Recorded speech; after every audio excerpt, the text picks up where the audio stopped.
just so you know now, because I've been running around the house, and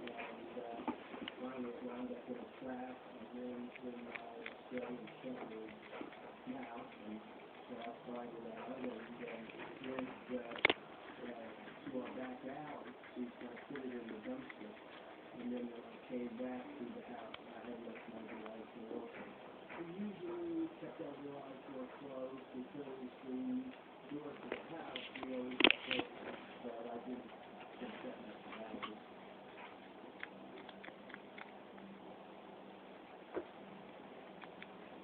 I'm looking at the computer screen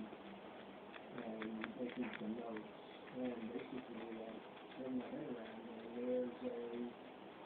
intruder there, a stranger, who I've never seen, very agitated, very angry, and had a shotgun aimed at me very close to my head.